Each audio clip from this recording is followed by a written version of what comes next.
Lord of the Rings, The War of the Rohirrim comes to theaters next week, December 13th. I am a big fan of Tolkien, in particular the books, but was 13 years old when the Peter Jackson Fellowship of the Ring was released, and so have a soft spot in my heart for all three of those movies as well. So am I going to watch The War of the Rohirrim? Well, a few months ago, the original trailer was released for this project, and it had some fun and interesting moments like this. Arise! And this. You will live to regret this, old man. He's dead? And this. But also hinted at the fact that this was going to be yet another girl boss movie where the 90-pound chick is fighting and defeating the battle-hardened professional warriors. You think I am afraid of you?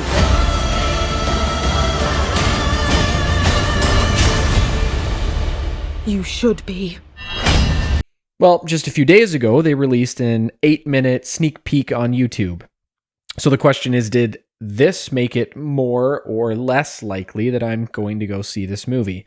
Well, before we watch that together, let's quickly talk about what this movie is all about.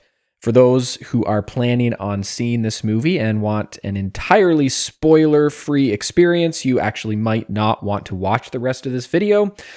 This is your one and only warning, so it's on you now. I will be summarizing the basic storyline, which we know about because it's in the appendix to The Lord of the Rings. So in the appendices of The Lord of the Rings, specifically in the section The House of Eorl, within Appendix A, the story of Helm Hammerhand is recounted as part of the history of Rohan.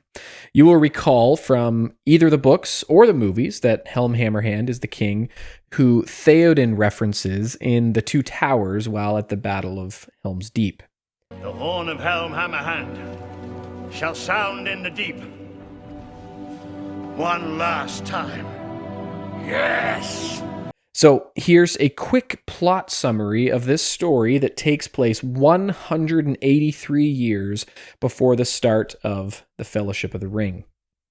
So Helm's rise to power, Helm Hammerhand became the 9th king of Rohan after succeeding his father Grom. His reign began in a time of unrest with tensions between Rohan and its neighboring peoples, particularly the Dunlendings. Then we have a conflict with Freka. So Helm had a major conflict with another lord named Freka, a powerful lord of mixed Rohan and Dunlending descent. Freka sought to marry his son Wolf to Helm's daughter. And at a council meeting, Freka insulted Helm, leading the king to kill him with a single punch, earning the epithet Hammerhand. Then we have war with Wolf. So following Freka's death, his son Wolf allies himself with the Dunlendings and launches an invasion on Rohan, eventually capturing Edoras and forcing Helm to retreat to the fortress later named Helm's Deep. The Long Winter. During the Long Winter of 2758 and 2759 of the Third Age, Rohan endured extreme cold and famine while besieged in the Hornburg. Helm is said to have fought tirelessly, venturing out alone in the snow, clad in white, to confront and kill his enemies with his bare hands. These acts became the stuff of legend, naturally. Helm's death. Helm was found frozen to death, standing upright, refusing to bend the knee even in death, a haunting image that further solidified his legacy.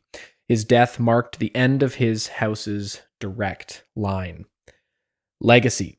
Helm's Deep and its horn were named in his honor, and his story became a symbol of Rohan's resilience and the cost of war.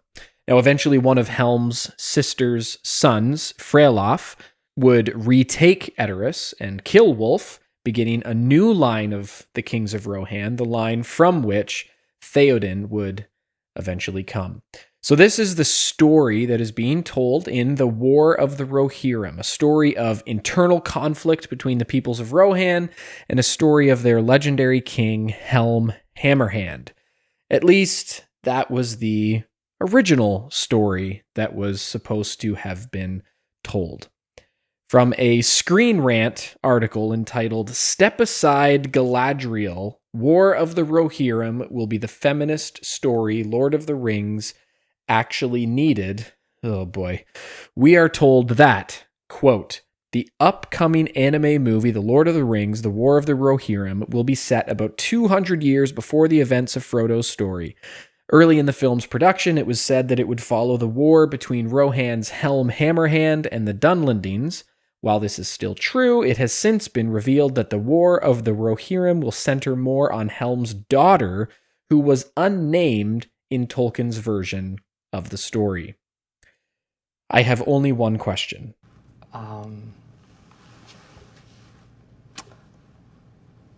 Who do you think you are? Okay, maybe two. What gives you the right? Let's read just a little more of this article. It also says, quote, "Helm's daughter had little else to do with the story in Tolkien's version of events. But War of the Rohirrim is making a change. The screening revealed that the newly dubbed Hera would take on a warrior role. Forced into a position of leadership following Hammerhand's decisions, the character will call on an all-female tribe of fighters for help, transforming this Lord of the Rings tale into the sort of feminist story the franchise needs." You keep using the word. I don't think it means what you think it means. Anyway, now that I've got you incredibly hyped up to see this sneak peek, let's look at the 8 minutes together. It is not easy to hold on to hope when an ill wind blows. So that narrator voice that you hear is the voice of Miranda Otto. You'll remember her as Éowyn from the Two Towers film, which is a nice little callback there.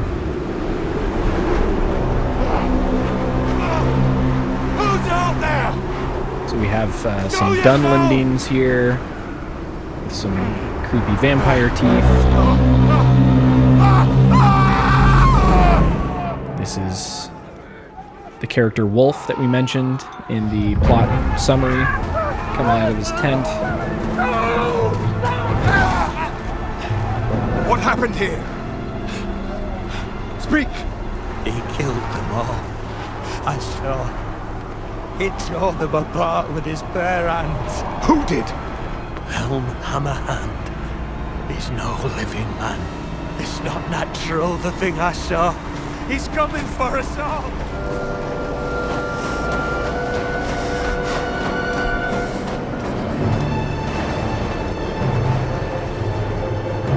Save us. So, pretty cool opening scene, actually. I like the creepy vibe, the suspense. You know, you don't see too much. You see just enough to know how creepy it is. Just that little bit of blood going on there that actually is, even a little more violent than anything we really saw in the 3 original Lord of the Rings films, which a medium like anime actually makes it easier to do that and less off-putting. So far, I like it. Again, very cool. I love the monster vibe that it gives off.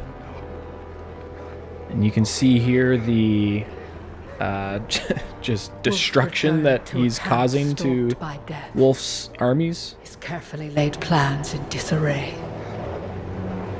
He was king of nothing.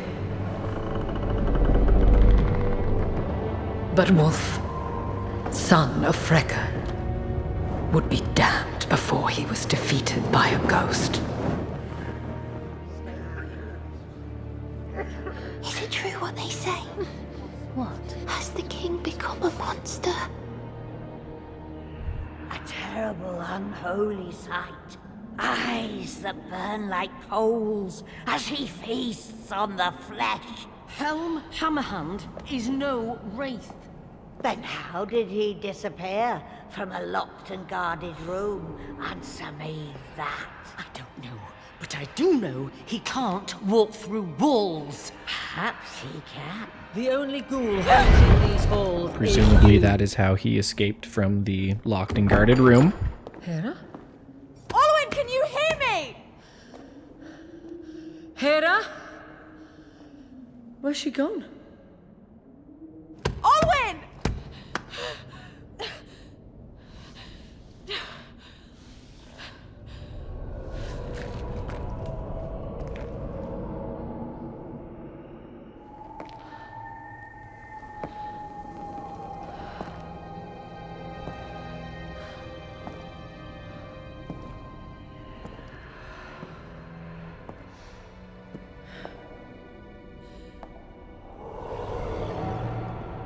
Father?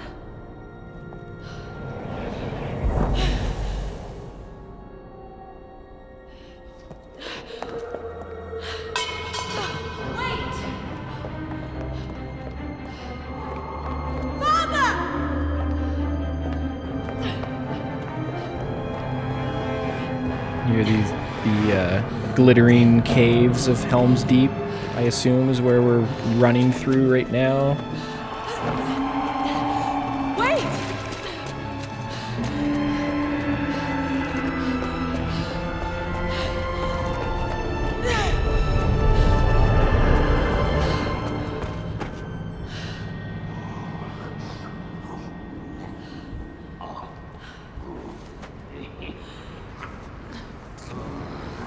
Oi, Rot!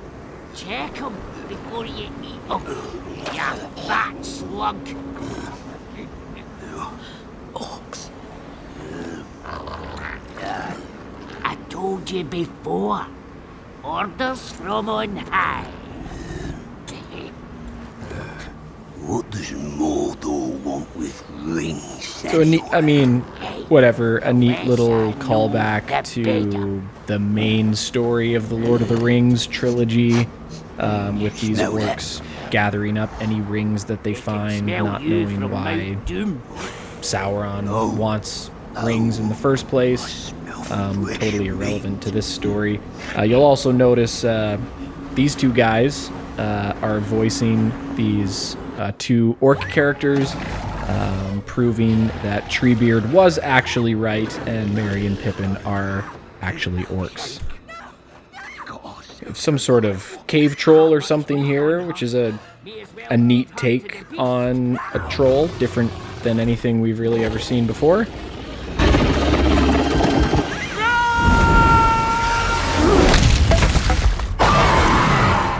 Again, a little more violent than anything we would have seen from the original trilogy, but I'm okay with it. I think it fits the vibe.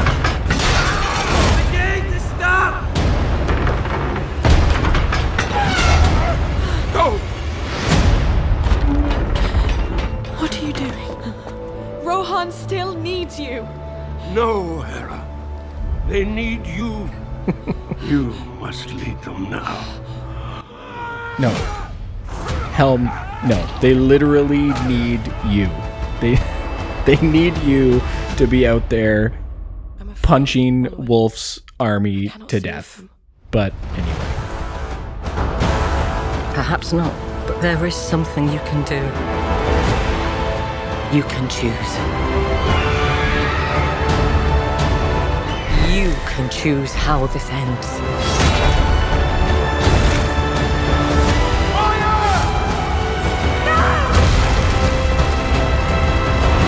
Pretty cool to have an elephant there. Cannot show weakness, not to her. Advance!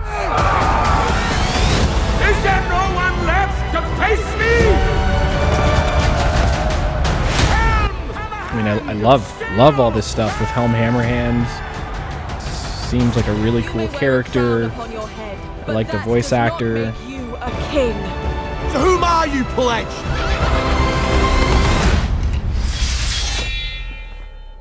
Death. Oh boy. Again, we have the girl boss just kicking the crap out of all the battle-hardened warriors. When the names of its heroes are read, we will stand! Those kings of Rohan make the best speeches.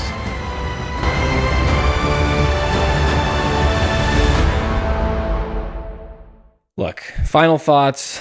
I mean, aside from the overt feminist girl boss stuff, I love the look. I like the animation. I think it's a really cool take on Middle-earth Rohan. I think Rohan was the right sort of place to do this anime style. I think it fits really well. I'd be interested to see it, a bigger chunk. But I mean, from their own lips, I'm just terrified of the story that they're going to tell. So for me, it's a hard pass as far as spending my time and money going to see this in the theater. Will I check it out once it becomes available? Otherwise, probably, but I'm definitely not getting my hopes up. Let me know if you agree, disagree. Check out our Skeleton Crew after show that we are bringing to you weekly. Check out our main show that we are bringing to you weekly on Fridays. And until then, stay nerdy.